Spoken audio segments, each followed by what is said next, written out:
In hierdie episode kuier ons by Pieter Erasmus. Hy kry steel met Boran vroulike diere en dan ander rasse se bulle.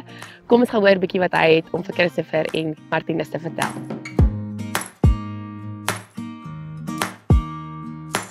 Hoorie Pieter, nou wat is jou speengewig as jy nou sou kruis? Waar hardloop jy dan?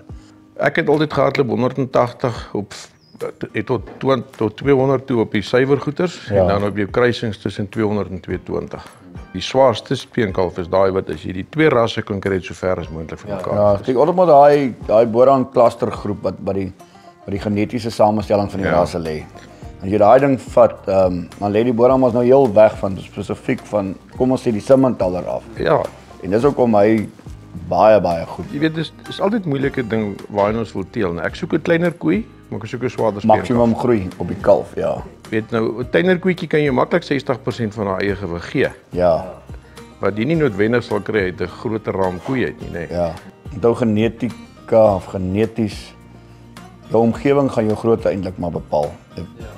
Habitat op jou koei grootte. Habitat verseker. Habitat gaan 'n groot, maar jou genetiese anderswoorde jou bulle wat jy gebruik sal op sy speenkalf behoort dit mos nou maar eintlik daai groeiers uit te bring. Al is jou koei bietjie kleiner, sal die genetiese samestelling van daai kalf behoort dan te groei. Want dit is die groot ding wat ons ook wat ek maar ook ouens sê ja, kom ons boer met 'n kleiner koei, maar hulle wil aan my naspeen groei hê. Want dis waar jou geld lê, jy wil mos nou 'n maksimum vinnige groeier. En Pieter is 'n vraag wat ons nou van almal vra en ek maar moet dit vra want dit een van die groot persepsies is maar hoeveel rand per kilo word jy gepenaliseer omdat jy jou karkas te skol het. Word jy gepenaliseer? Ek word nie gepenaliseer nie. Niks. Dankie, dis al wat ons wil weet. Die tyd wanneer hy aan die haak gaan hang, jy kry nie vir daai karkas minder nie man. Ja. Glad nie.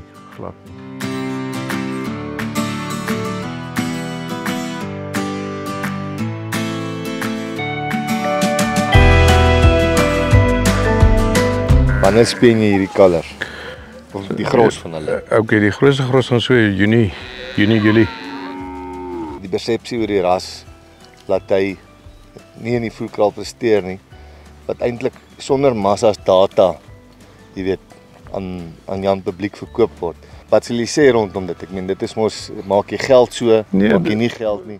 Nee, volgens my is dit die no-brainer. Ek meen ek kan nie verstaan dat iemand anders dit nie so kan raak sien nie. Ek meen daai klein koetjie met 'n baie lae koste en vir my gee my daai kilogram van haarself terug. Want ek meen baie van hierdie koeie gaan 60% toe gaan waar hy gekruis het. So en ek dink dis geld in jou sak teen minimale koste. Ek weet dis hoe ek wil boer. Dit is ekstensief. Ons piep nie op nie. Ek wil amper sê partymal dink ek hulle die wat wil vrek moet dan nou maar vrek. Dis net ek saam met jou daar net. Ek sien baie ouens probeer hulle omgewing verander om by hulle beeste aan te pas. Ja. Jy kan nie dit doen nie. Jy moet jou beeste moet by jou omgewing aanpas en dit is wat jy hier sien. Ja, ek dink dis wat ons vanoggend ook gesê het, die habitat bepaal van die eindproduk. Interessant weer eens ons kyk oral waar ons kom kyk jy mis nê. Ek meen hier's nie 'n put met die ding nie. Nee, hier's niks. Hulle kry nou net fosfaat lek. Maar die koeie is nie in topkondisie nie want ek meen die kalvers van hulle is nogal groot. En hulle maar moet realisties wees op dit. Onthou, 'n koeie in 'n werksklere in hierdie omstandighede in hierdie plek, ek meen dit is maar hoe hulle gaan lyk. Ja. Maar daai is 'n money maker shot, né? Onthou daai as jy dit sien op enige plaas, moet jy weet daar's geld. Nie groen en onmiddellik. Selfs daai rooitjie wat daar uitsteek, kyk nou haar kalf. Ja. Dis nou weer die basterkrag met ander rasse wat jy nou nog maar daar sien. Nee, dit is ek dink op 'n wins, as jy op winsgrens gaan kyk, gaan daai jou optimale produksie wees. Daai gaan 'n 60% speen. Nee, vinnig. Absoluut.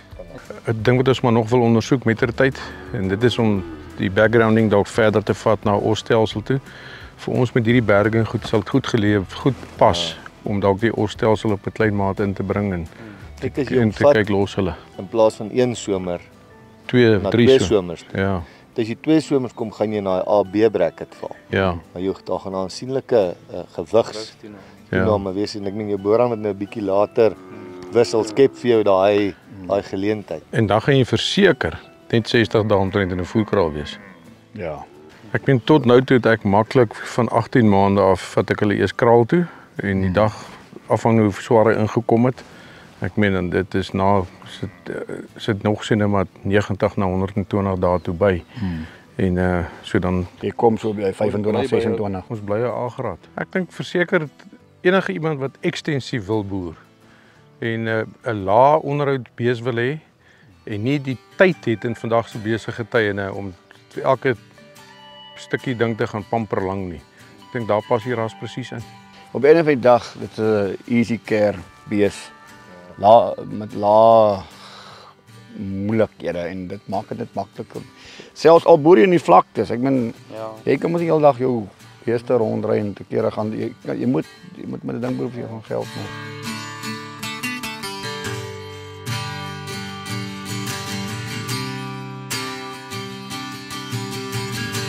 Wat ek sê ekonomiese waarde het lanklewendheid vir jou, want ek meen jou koeie raak baie ouer, minder vervanging wat jy moet. Nee, dit het 'n massiewe effek op jou inkomstebron op die einde van die dag. Met my ek het verlede jaar 2009 en ouer koeie uitgehaal. So ek gaan hierdie jaar die 2010s nou maar uithaal, nie maar daar foute is noodwendig met hulle nie, maar ek voel maar dit is koeie wat 14 jaar gedien het. My oudste bil was 'n 2009 bil wat ek laas jaar geslag het. En uit verlede jaar was hy alleen by 28 verse en 27 was nog beset. Ja. So unbelievable. So dit is eintlik dit is 'n no-brainer. Ek meen ons kan ons almal somme maak. Ek meen op die einde van die dag hoe langer jy koeie in die lewe kan bly, dis 2 of 3 of 4 kalvers ekstra bo sê net maar die gemiddelde ander rasse. Maar as jy nou fokus op die suiwer boerhane wat hier staan dan Hulle is niks agter teenoor die ander. glad nie. Inteendeel hulle kondisietelling. Hulle is voor diepte, roemen, want dit mens dink hy roemen kapasiteit speel 'n rol nie, want dis die grasverwerking. Ja. En ek dink ander ding ook is ons almal weet F1 moet jy eintlik slag. Ja. Dis eintlik. Maar ek weet as ek nou nie ek soek baarmoeders. Ja. Hy soek fabriek. Ek sal sê die suiwer die suiwerverse wat hier is, het definitief die roemen kapasiteit, hy diepte staan totaal heeltemal uit. Kyk hierdie bonversie reg voor jou. Ja, kyk hierdie pragtige vers. Nou kom koop sekere mense eerder verse in as wat hulle dit terughou. Gaan maar oor tyd dink ek. Dit gaan oor tyd. Ek het dit ook vir 'n lang stadium van my lewe gedoen en die ander ding is jy moet spasie. Ja. So as jy 'n vers moet terughou en jy kan liewer 'n dragtige dier teen 'n billike prys kan koop, sal ek dit liewerste doen. Ja. Mits ek weet dit kom van dieselfde kwaliteite wat ek op my plaas het. Presies, en in dieselfde omgewing dink ek speel ook 'n rol. Jy gaan baie vinnig baie tyd verloor om seker goed in te kom. Ja, so kan jy fout maak as jy dit sou doen.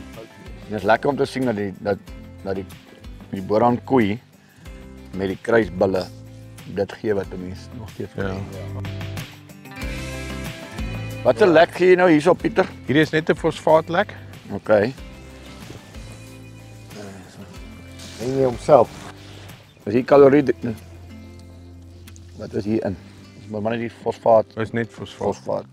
Ja, ek dink die advies sal wees binne ons marge op beesboerdery is nie baie groot nie.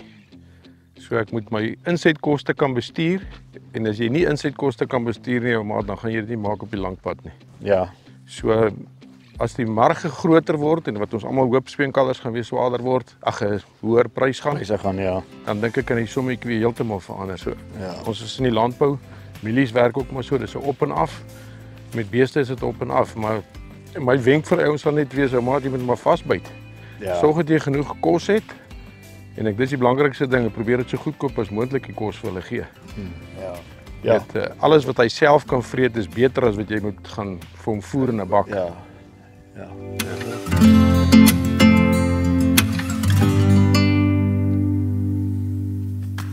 Volgende keer ons by Leon van Tonder in die Davos omgewing.